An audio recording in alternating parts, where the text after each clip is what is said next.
What's going on, YouTube? Happy 2025. We have got a good one for you today.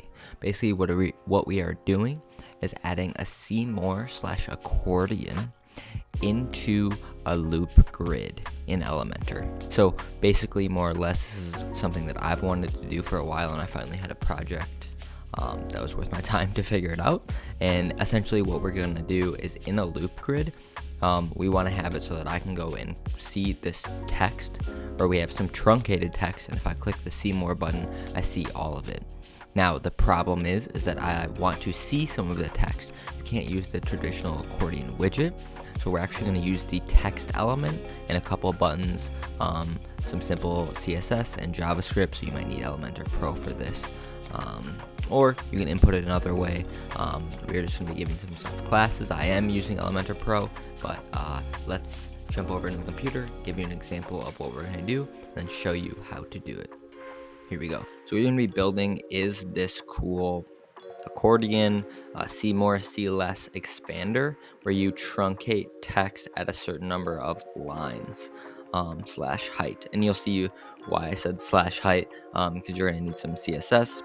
But essentially, just to give you a real quick overview of what we're doing and how this works, these containers, so the container for this loop grid, are no class on it. Now when I click this read more, it gets an additional class of active. And what active does is actually remove the truncated CSS on specifically this text right here. And as you can see, if I click on it, it'll change it. There's a nice little smooth animation that extends this container. So how do we go about doing this? Well, let's jump over, number one, to the page that we have it built on. So, I'm just going to show you kind of the quick build of the page that I have this on. Really simple. I'm just going to right click, get into my structure here. So we have a base container, we have an HTML block, and we have a loop grid. That loop grid, if I move my big head out of the way, is sourcing a post type. It's called post types on my website because I like to make tutorials with it. This is as simple as it gets, so I just named it something random. Post types, this could be your team members, this could be locations, this could be types of cars, I don't know, whatever you want it to be.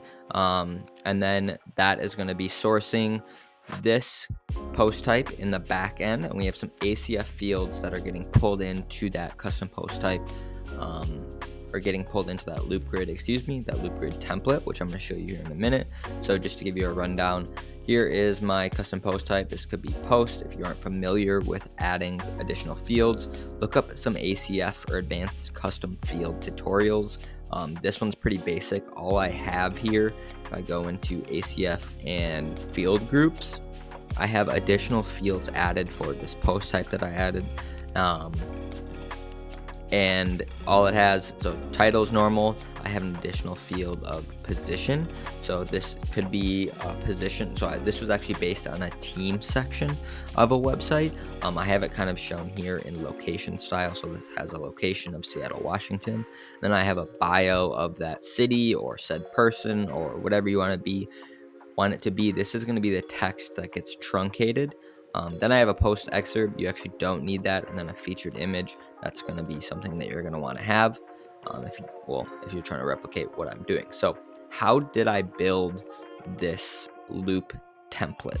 So really simple. Let me actually real quick jump over into custom CSS and just hide that CSS that helped make this happen, just to show you how it's built. So real simple. Base container. That base container needs a class of team-cont or team container, and you have a title. I did that as a heading widget. Then I have a text widget pulling in the position. Then I have another text widget pulling an ACF field of a bio. And then I have two buttons. That's really important. Before we add those two buttons, you want to make sure you add to the text that you want to truncate a class of team-desc. Or desk. I can't say that. Whatever. Team description. I truncated that class. And then we have two buttons. Number one being read more. So I have a class of read more on that button. And then I have a read less button with two classes actually on it.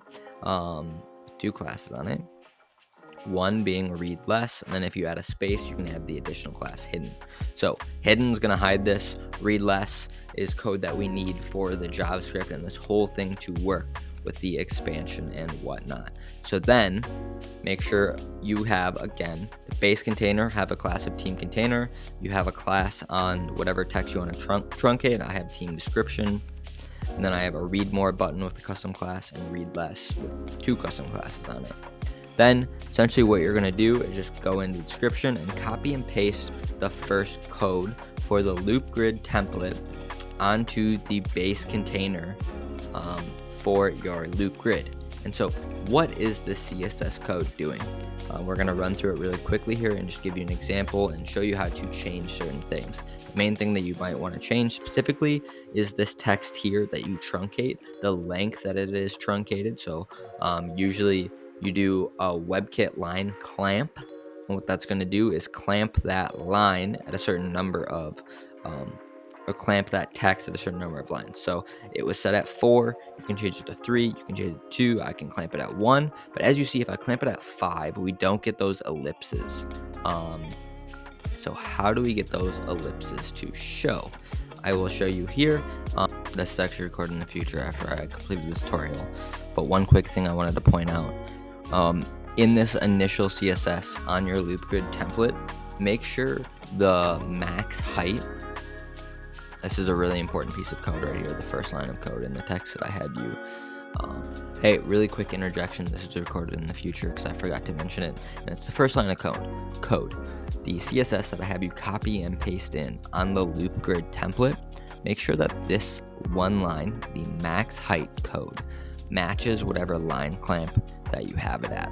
So essentially, especially it mainly applies to the JavaScript you have here on the front end.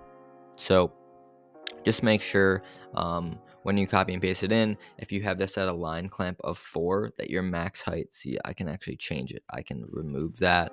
So 100, maybe if I set it at 90, I would have like some weird cutoff as you see, like the P is cut off and stuff. So just make sure that it matches. So you might have to play with this. Maybe if you have it be 5, so as you can see, I can't see it.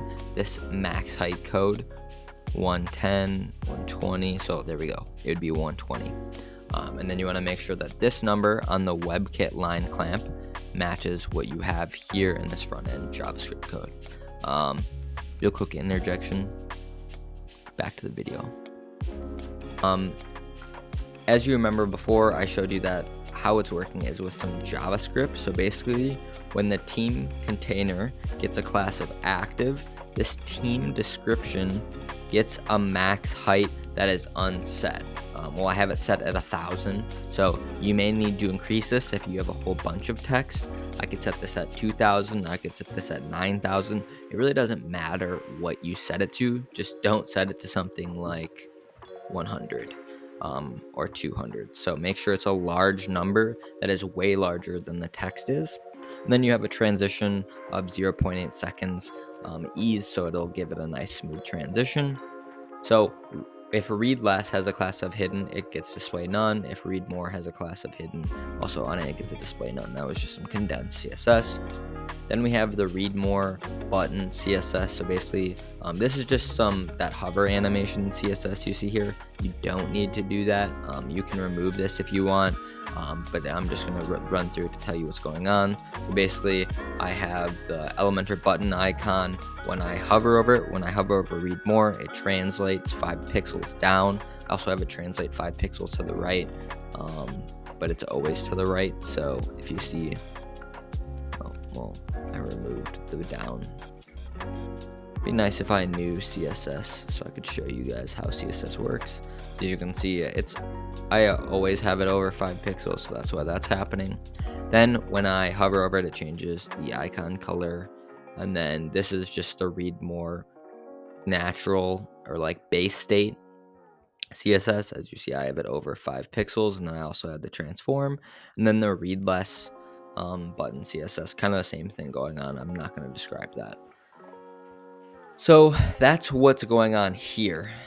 As you can see on this, I can't get it to work. So that truncation, that expanding only works on the front end. Now here's going to be where the magic happens. You go down in the description. Remember that base HTML block we added on the page where you want the truncation to happen, and copy and paste this script into that HTML block. Now let's run through really quickly what this JavaScript is doing for you. Essentially, as I talked about, what's happening is when I click anywhere on this, let's just show it. When I click anywhere actually in the team container, this container gets a class of active. And what that's going to do is untruncate this text. And this is going to be a part where, again, you may need to change some things. So basically, we're just reading. We're looking for clicks on anywhere in here. Then we give them we give the team container a class of active. If the team container has a class of active, we remove the line clamp that we put on it with that CSS. So how do we do that? We remove the styling on it, and then we hide the read more button when the accordion is expanded, or the bio, the team description has a clamp removed.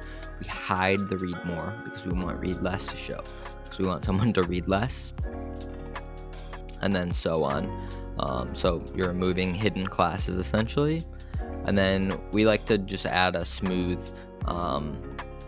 so this line right here in the JavaScript is going to be very important for resetting your clamp.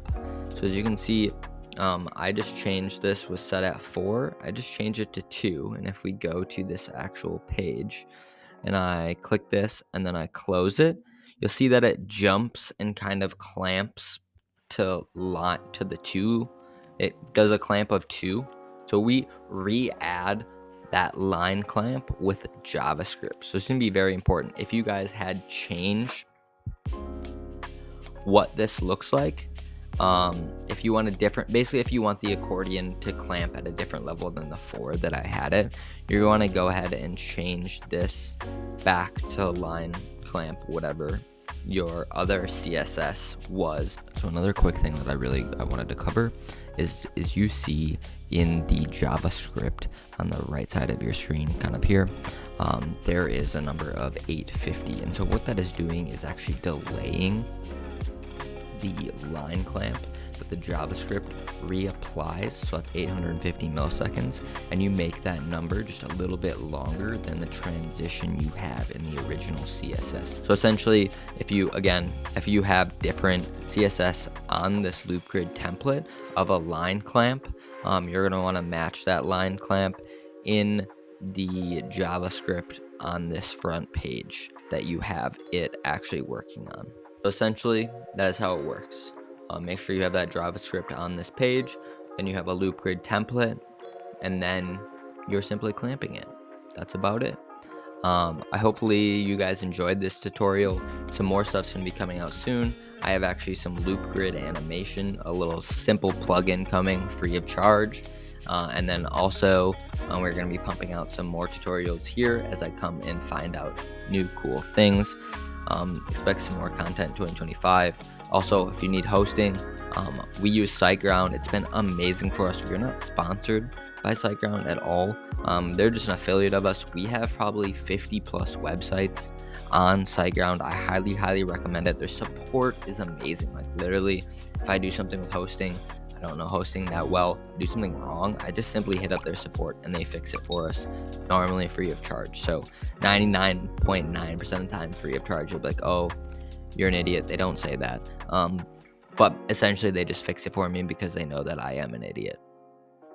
Last but not least, subscribe if this has helped you out. I really appreciate it, and have a fantastic day. We'll see you soon with some more tutorials. Deuces.